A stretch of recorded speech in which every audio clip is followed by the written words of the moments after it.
we welcome you to the divine connection. Divine connection यानी अलौकिक संपर्क में हम आपका स्वागत करते हैं। This program is all about connecting with God because He is our creator. ये प्रोग्राम परमेश्वर से जुड़ने के बारे में है क्योंकि वो हमारे सृष्टिकर्ता हैं। He is interested, He wants to connect with us. वो दिलचस्पी लेते हैं और हमसे संपर्क करना चाहते हैं। So, how are you doing today? और इसलिए आज आप कैसे हैं? And we have entered into this new year, and this new year has a lot of challenges. हम इस नए साल में प्रवेश कर चुके हैं। इस नए साल में बहुत सी चुनौतियां हैं। हमारे सामने बहुत सी चुनौतियां हैं। There are a lot of things changing around us. हमारे आसपास तो बहुत कुछ बदलते जा रहा है। Of course, COVID pandemic was influential in all this, and we had to make lot of adjustments in our lives. अवश्य ही कोविड की जो महामारी है उसने इसमें प्रभाव डाला है और हमारे जीवन में हमें बहुत से बदलाव लाने We are telecasting the program from Chennai in Tamil Nadu. हम तमिलनाडु के चेन्नई शहर से ये प्रोग्राम लेकर आ रहे हैं। We are interested in celebrating festivals. हम तो त्योहार मनाने में बहुत ही दिलचस्पी लेते If हैं। you observe our calendar, you will find a lot of red marked dates. अगर आप हमारे कैलेंडर को देखेंगे तो आप पाएंगे कि बहुत से लाल रंग की तारीखें दिखाई गई हैं। These red marked dates signify that there is something special going on. और लाल रंग की ये जो तारीख है ये बताती है कि इस दिन कुछ विशेष होने वाला है या ये कोई विशेष दिन है। So when you think of this festival, जब आप इस त्योहार के बारे में सोचते हैं, it's observed to celebrate the harvest. ये तो फसल का उत्सव मनाने के लिए मनाया जाने वाला त्योहार The है। fruit of the labor of your hands, for the entire year, you're harvesting. आप पूरे साल भर जो मेहनत कर रहे हैं उसका फल अभी आप कटनी कर रहे हैं। Usually it falls around mid-January. और सामान्य रूप में ये जनवरी के बीच में आने वाला त्योहार है। Therefore, harvest is very, very special for people of India. और इसीलिए भारत देश के लोगों के लिए फसल बहुत ही महत्वपूर्ण होती है। But I want to tell you something. लेकिन मैं आपको कुछ बताना चाहता हूँ। It is not just for Indians, it is for people around the world. Definitely, when they do harvesting, they are praising and thanking according to their belief. पूरे संसार की बात हो, वो जो भी मेहनत करते हैं अपनी फसल के लिए स्तुति करते When हैं। you think about the harvest, Bible has a lot of things to say about it. जब आप फसल के बारे में सोचते हैं तो बाइबल इसके बारे में बहुत कुछ बताती है। Not necessarily, नहीं, स्पष्ट रूप से तो नहीं, but बताती है। it talks about the importance of laboring, the importance of working in the field, the importance of harvesting. लेकिन ये मेहनत करने के बारे में बताती है, खेत में काम करने और फसल की कटनी के महत्व के बारे में It बताती talks about God who is concerned about our harvest. है। ये उस परमेश्वर के बारे में बताती है जो हमारी फसल के बारे में परवाह करते हैं। I don't know whether you will believe it or not if I say this. अगर मैं आपसे ये कहूं तो पता नहीं शायद आप विश्वास करें या The ना करें। God of the Bible, Bible के परमेश्वर, when we refer to the Bible, we mean it is the Word of God. देखिए जब हम बाइबल कहते हैं तो हमारा कहने का मतलब है परमेश्वर का वचन। It is something God revealed to mankind so that mankind can know who that God is and worship Him. ये तो मनुष्य जाति पर परमेश्वर ने प्रकट किया है ताकि मनुष्य जाति जाने कि परमेश्वर कौन है और उसकी आराधना करें। And this Bible gives a lot of name to its author. और ये जो बाइबल है अपने लेखक को बहुत से अलग अलग नाम देती है। When I mean author, I mean the source of the Word of God, that is God Himself. जब मैं लेखक के बारे में कहता हूँ मतलब परमेश्वर के वचन का स्रोत जो कि परमेश्वर ही हैं। So many different names. बहुत से उसके अलग अलग नाम And हैं। one name is interesting and it is connected with what I'm going to share with you और today. एक नाम तो बहुत ही दिलचस्प है जिसके बारे में आज मैं आपको बताने वाला हूँ।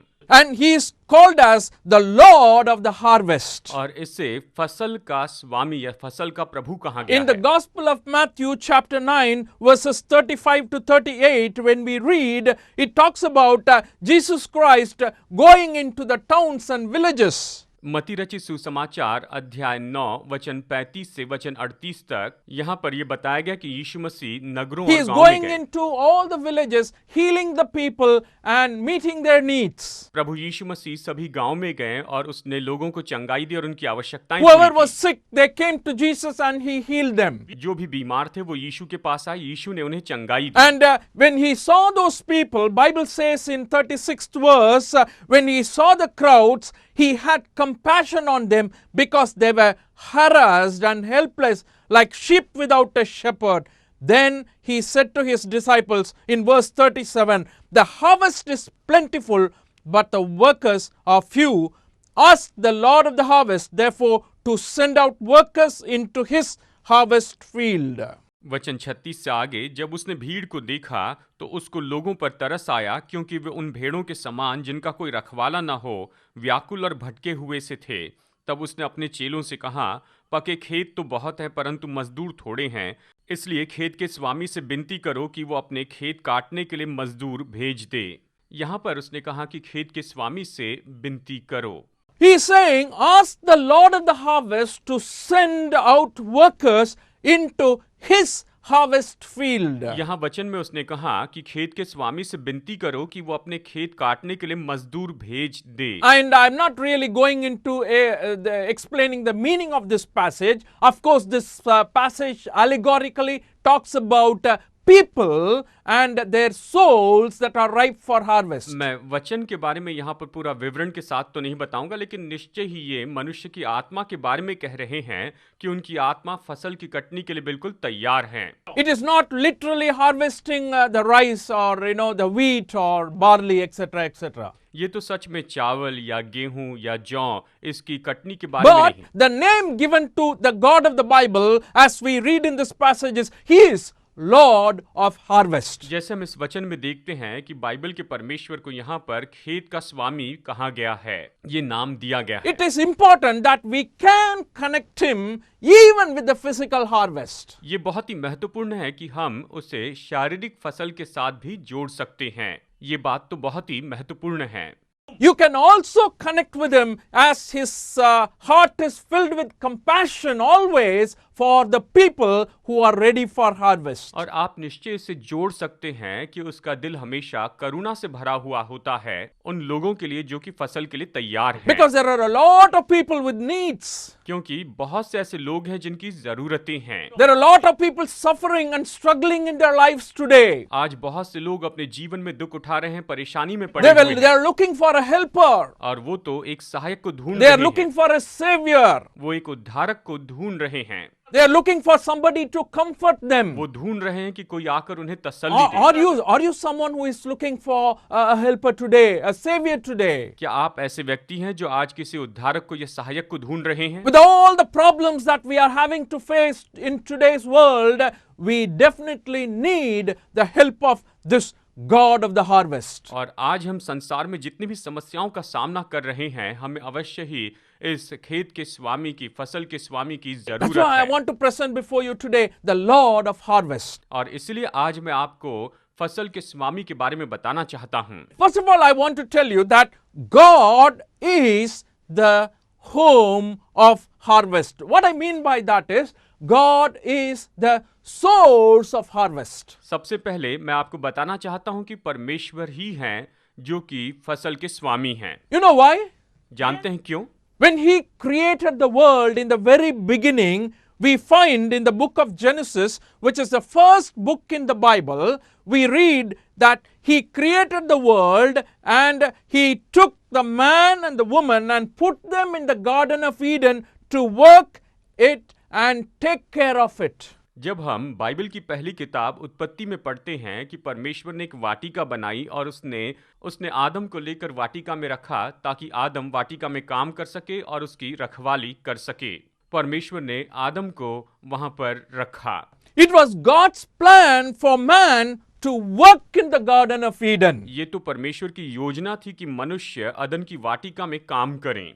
ये प्रभु की इच्छा थी। Why He asked man to work in the Garden of Eden? उसने मनुष्य से क्यों अदन की वाटिका में काम करने के लिए कहा? Because when he works, it will produce the fruit. It will produce harvest. It will produce, the labor of his hands.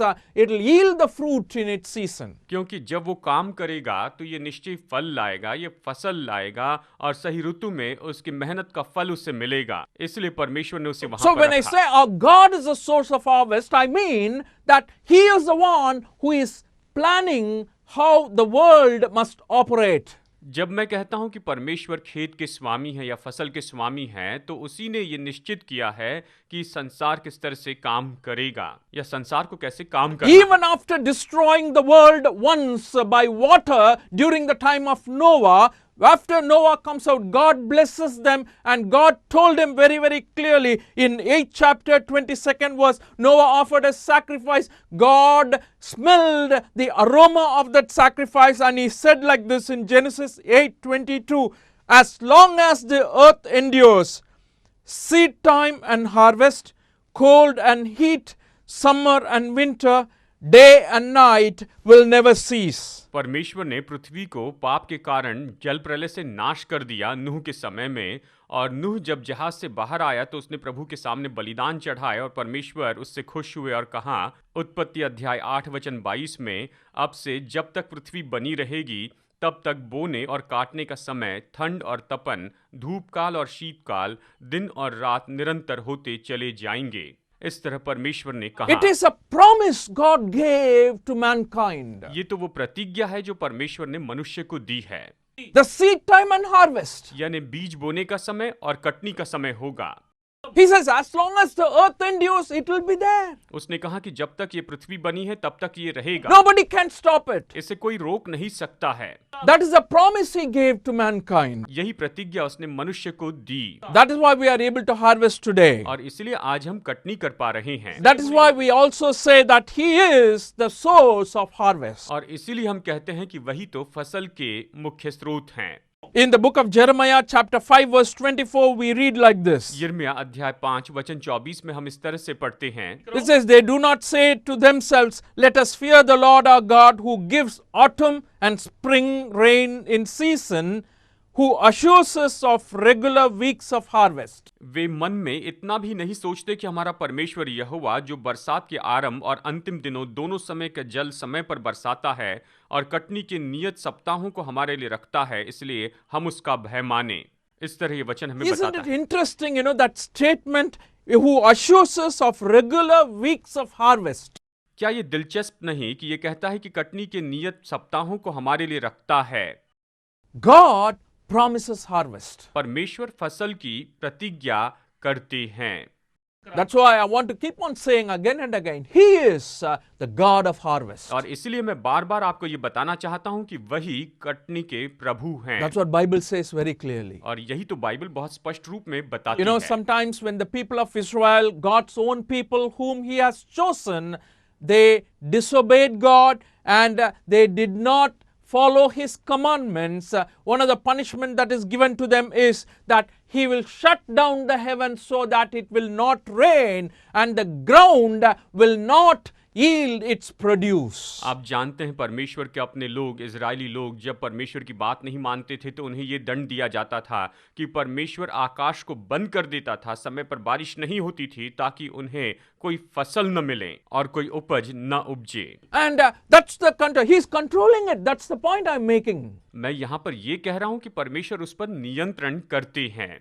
And if He decides not to send rain, He stops because His people are disobedient. इसलिए जब परमेश्वर निर्णय ले कि उसके लोग उसकी आज्ञा नहीं मानते हैं तो वो वर्षा को बंद कर When they they. do not obey His commandments, He stops जब वो उसकी आज्ञा नहीं मानते हैं तो वो वर्षा रोक देते हैं, to make them realize that He is the God of harvest. ताकि वो इस बात को जान पाए कि वही फसल के स्वामी हैं, वो फसल के स्वामी हैं। In the book of Leviticus, it is interesting that God gives commandments about sabbatical year or Sabbath year and the Jubilee year. आप जानते हैं लेवी व्यवस्था की किताब में परमेश्वर ने सब्त के वर्ष के बारे में और योबेल वर्ष के बारे में आज्ञा He the. says 6 years you can work in the field, 7th year you have to give rest for the land. उसने कहा 6 साल तक तुम भूमि में काम करना और 7वें साल उसे विश्राम देना। And the Jubilee year goes like this. 7 sevens are 49. So he says in the 49th year you should not work, and in the 50th year also you should not work. और योबेल वर्ष इस तरह से था कि 7 गुना 7 मतलब 49, तो 49वें साल में काम नहीं करना है और 50वें साल में भी काम नहीं करना है। ये परमेश्वर का नियम Give rest to the land. यानी भूमि को विश्राम दे, Don't sow anything, don't reap anything. न कुछ बोना और ना ही कोई कटनी करना। God had a purpose in all this. इन सब में परमेश्वर का अपना उद्देश्य Sometimes we है। may not understand that purpose, शायद कई बार हम उस उद्देश्य को न समझें, but the important thing to realize is that He is the source of harvest. लेकिन महत्वपूर्ण बात ये याद रखना है कि वही फसल के स्रोत हैं। You know why? जानते हैं क्यों? When He says, He puts it like this, Leviticus 25, 20 and 21. You may ask, what will we eat in the 7th year if we do not plant or harvest our crops? I will send you such a blessing in the 6th year that the land will yield enough for 3 years. That is about Jubilee year. That is 49th year, 50th year, and they will have enough to eat in the 51st year also. लेव्यवस्था अध्याय 25 वचन 20 और 21 कहता है, यदि तुम कहो कि 7वें वर्ष में हम क्या खाएंगे, न तो हम बोएंगे न अपने खेत की उपज इकट्ठे करेंगे, तो जानो कि मैं तुमको 6वें वर्ष में ऐसी आशीष दूंगा कि भूमि की उपज 3 वर्ष तक काम आएगी, यानी 49वें साल और 50वें साल और उसके अगले साल भी भरपूर होगा। Isn't it amazing? That's why I say He is the source of harvest. क्या ये अद्भुत बात नहीं है? इसलिए मैंने कहा कि वो फसल के स्रोत हैं। Oh, 49th year you don't sow and reap. 49वें साल बोना नहीं है, काटना नहीं है, यानी न कोई बीज बोना है न कोई कटनी करनी है। 50th year you don't do that. और 50वें साल भी ऐसा नहीं करना है। And 51st year you sow, but for reaping you will have to wait. और 51वें साल यानी वहां पर बीज तो बोते हैं लेकिन कटनी के लिए समय लगता है। So for all this period God says, I will give you such a blessing in your land that it will produce enough crops for you to manage all these 3 years. What an amazing God we have. देखिए, परमेश्वर कहते हैं कि मैं तुम्हें इतनी आशीष दूंगा कि इन पूरे 3 सालों में तुम्हारे पास भरपूर होगा। हम कितने महान परमेश्वर की सेवा करते हैं। That's what Bible says. Bible यही तो कहती है। And I hope you will agree with me on this. और मैं आशा करता हूं आप मेरे साथ में The सहमत God होंगे। of the Bible is a great God. Bible के परमेश्वर तो महान परमेश्वर हैं। He is a faithful God. वो विश्वास योग्य He परमेश्वर हैं। keeps His word. वो अपने वचन का पालन करते With the हैं। people of Israel, that is what He did. And every time they obeyed His commandments, He was very faithful to honor His promises. इस्राएली लोगों के साथ में उसने यही तो किया और वो अपनी प्रतिज्ञाओं को पूरा करने के लिए विश्वास योग्य हैं। That's what I'm telling you here. God is the home of harvest, our source of harvest. मैं आपको यही तो बता रहा हूं कि परमेश्वर जो है वही आशीष के यानी फसल के स्रोत हैं। And that's why we need to glorify Him. We need to honor Him. और इसीलिए हमें उसको महिमा देनी है, उसका आदर करते चले जाना है, उसे महिमा देनी है। That leads me into the second idea I want to present before you. और यहाँ पर मैं आपको दूसरा विचार बताना चाहता हूँ। God wants us to honor Him when we harvest the work of our hands. जब हम अपने हाथों के कामों की फसल की कटनी करते हैं तो प्रभु चाहते हैं कि हम उसका आदर करें।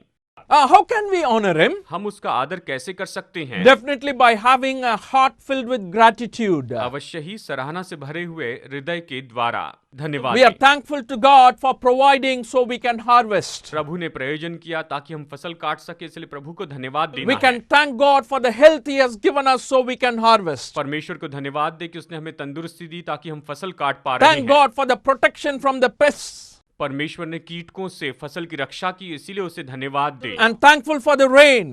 और बारिश के लिए धन्यवाद And they. all the common blessings that we have received from the Lord, we need to be thankful. That's why God says, when you harvest, you remember to bring me an offering. यहाँ पर इन सारी आशीषों के लिए हमें परमेश्वर को धन्यवाद देना है। इसलिए परमेश्वर कहते हैं कि जब तुम कटनी करते हो तो मेरे लिए भेंट लाना न भूलना। And Bible says in Deuteronomy 16, 16 and 17 in those books, whenever you celebrate these festivals, you must bring a proportion of the harvest God has given to you. व्यवस्था विवरण अध्याय 16 अध्याय 17 में इस तरह से बाइबल कहती है कि जब तुम कटनी करते हो तो उसका एक भाग मुझे धन्यवाद देने के लिए मेरे सामने लेकर आना। That means God expects us to be grateful for the blessings that we have received in harvest. इसका मतलब कि हमने फसल में जो आशीष पाई है उसके बारे में परमेश्वर अपेक्षा करते हैं कि हम उसे स्मरण Have करें। you received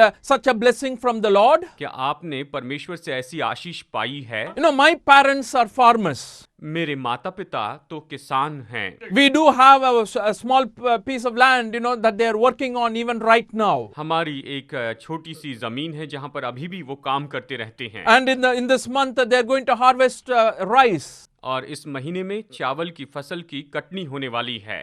So it's like we have an experience of how we feel when doing the harvest. और इसीलिए हम जानते हैं कि फसल की कटनी के समय हम क्या करते हैं। And in the villages, I have seen in churches, people, as soon as they harvest, they bring rice, in the presence of God and offer it for the Lord as an offering. गांव में मैंने देखा कि जैसे ही लोग चावल की फसल की कटनी करते हैं तो वो परमेश्वर के भवन में वहां पर परमेश्वर के सामने भेंट That लेकर shows आते the हैं। gratefulness of the heart. ये तो उनके हृदय की सराहना के बारे में बताता है। God wants us to be grateful for the harvest He has given to us. परमेश्वर ने हमें जो फसल दी है उसके लिए वो चाहते हैं कि हम उसके आभारी हो। And He wants us to include Him in our plans. और वो ये चाहते हैं कि हम अपनी योजनाओं में परमेश्वर को जोड़ लें। You know, in the book of Luke, in the Gospel of Luke, 12th chapter, Jesus is using a parable to explain a very, very important point. लू का रचित सुसमाचार अध्याय 12 में यीशु ने एक दृष्टांत बताया, बहुत ही महत्वपूर्ण बात And बताने के He लिए। told about this parable. He told them this parable that the ground of a certain rich man produced a good crop. और यीशु ने इस दृष्टांत में कहा, किसी धनी व्यक्ति के खेत में बड़ी उपज हुई। He thought to himself, what shall I do? I have no place to store my crops. तो उसने सोचा कि अब मैं क्या करूं, मेरी फसल रखने के लिए मेरे पास जगह भी कम Then है। he said, this is what I will do. I will tear down my barns and bigger ones, and there I will store all my grains and my goods. उसने कहा, मैं ये करूंगा, मैं अपनी बखारियां तोड़कर उनसे बड़ी बनाऊंगा और वहां अपना सब अन्न और संपत्ति रखूंगा। And I will say to myself, you have plenty of good things laid up for many years. Take life easy. Eat, drink and be merry. और मैं अपने प्राण से कहूंगा कि प्राण, तेरे पास बहुत वर्ष के लिए बहुत संपत्ति रखी है, चैन कर, खा पी, सुख से रह। ऐसे मैं अपने प्राण से कहूंगा। In the 20th verse of Luke chapter 12, 20th verse, but God said to him, you fool, this very night your life will be demanded from you. Then who will get what you have prepared for yourself? लू का 12:20 में ये कहता है, परंतु परमेश्वर ने उससे कहा, हे मूर्ख, इसी रात तेरा प्राण तुझसे ले लिया जाएगा, तब जो कुछ तूने इकट्ठा किया है वो किसका होगा? इस तरह परमेश्वर ने कहा। God wants us to think about including Him in all our endeavors, in all our plans, in all our harvesting, in every good thing, the blessings that we have received from Him. He wants us to include Him. He wants us to think about Him. परमेश्वर चाहते हैं कि हमने जो भी आशीषें पाई हैं, जो भी परमेश्वर की ओर से आशीषें पाई है, उन सारी बातों में हमें परमेश्वर को जोड़ना In है। the Old Testament, there are specific laws that are given to the people of Israel regarding the harvest. पुराने नियम में इस्राएली लोगों को फसल के बारे में निश्चित नियम दिए गए थे, व्यवस्थाएं दी I गई want to थी। read from Deuteronomy 24, 19 and 20. व्यवस्था विवरण अध्याय 24 वचन 19 और 20 में पढ़ना चाहता हूँ। When you are harvesting in your field and you overlook a sheaf, do not go back to get it. Leave it for the alien, the fatherless, and the widow, so that the Lord your God may bless you in all your work of your hands. When you beat the olives from your trees, do not go over the branches a second time. Leave what remains for the alien, the fatherless, and the widow. जब तू अपने पक्के खेत को काटे और एक पूला खेत में भूल से छूट जाए तो उसे लेने को फिर न लौट जाना, वो परदेसी, अनाथ और विधवा के लिए पड़ा रहे, इसलिए कि परमेश्वर यहोवा तेरे सब कामों में तुझको आशीष दे। जब तू अपने जलपाई के वृक्ष को झाड़े तब डालियों को दूसरी बार न झाड़ना, वो परदेसी, अनाथ और विधवा के लिए रह जाए। यानी ऐसा कुछ छूट जाता है तो वो विधवा और अनाथों के लिए रह जाए। He is teaching us to consider the poor, the widow, the aliens, and the needy. प्रभु हमें सिखा रहे हैं कि हम विधवा, अनाथ और परदेशियों की परवाह करते जाएं। When you're harvesting, keep them in your mind. जब आप फसल की कटनी करते हैं तो उन्हें अपने मन में रखिए। Don't harvest until the end of the field. There's another verse. Because of time, I'm not mentioning it. You can read it. Leviticus 19:9 and 10. लय व्यवस्था 19:9 और 10 में आप पढ़ सकते हैं कि खेत के कोने कोने तक कटनी न करना, वहां पर कि जो कोने की जो फसल है वो छोड़ देना। He's saying, don't harvest till the end. प्रभु कहते हैं कि खेत के बिल्कुल कोने तक कटनी Leave नहीं it for करना, the poor people. उसे कंगाल लोगों के लिए छोड़ देना। And my dear friends, I want to tell you that this Jesus, he is the source of our मेरे harvest. दोस्तों, मैं बताना चाहता हूं कि यही यीशु हमारी फसल के लिए मुख्य स्रोत And है। he wants us to honor him when we harvest with our hands. जब हम अपनी मेहनत की फसल की कटनी करते हैं तो वो चाहते हैं कि हम उसका आदर करें। He wants us to think about the poor and the needy when we are harvesting. जब हम फसल की कटनी करते हैं तो वो चाहते हैं कि हम कंगालों के बारे में सोचें। He's a God of harvest. वो फसल के यानी खेत के स्वामी हैं। Not just physically growing all the grains, wheat, etc., barley, etc. केवल गेहूं, चावल या जौ को शारीरिक रूप में बढ़ाना ही नहीं, More than that, he is concerned about the souls of people. उससे भी बढ़कर वो लोगों की आत्माओं की परवाह करते हैं। मनुष्य की आत्मा की उसे The परवाह है। original verse we read, the context very, very clearly points out in Matthew chapter 9, verse 35 to 38, that he is concerned about the souls of people and asking people to pray so that the God of harvest will send out workers into the field. मत्ती अध्याय 9 वचन 35 से वचन 38 में यहाँ पर हमने देखा है, यीशु ने कहा कि खेत के स्वामी से तुम प्रार्थना करो कि वो अपने खेत में कटनी करने के लिए लोगों को, मजदूरों को भेजे। इस तरह से खेत के स्वामी से प्रार्थना करो। He is seeking you. वो आपको खोज रहे हैं। You are important to him. आप उसके लिए महत्वपूर्ण हैं। You are very special to him. आप उसके लिए बहुत ही विशेष हैं। He wants to touch वो you. आपको छू लेना चाहते He हैं। wants to help you. वो आपकी मदद करना चाहते He हैं। gave his life for you. उसने आपके लिए अपनी जान दे दी And he wants to help you today. और आज वो आपकी मदद करना चाहते हैं। And if you're watching this program from wherever you are, please think about the love that this Jesus can impart to चाहे ये you. प्रोग्राम आप कहीं से भी देख रहे हैं, इस यीशु के बारे में सोचिए जिसने अपना प्रेम आप पर उंडेला He is है। the God of harvest. वो फसल के स्वामी हैं। Praise him and thank him and acknowledge him in all your ways. अपने सारे कामों में उसकी स्तुति करें और उसे पहचान ले, उसे धन्यवाद दें। May God bless you and your family today. परमेश्वर आज आपको और आपके परिवार को बहुतायत से आशीष दे।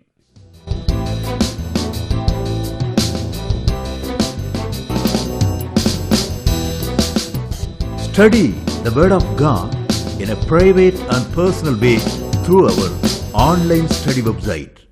Contact number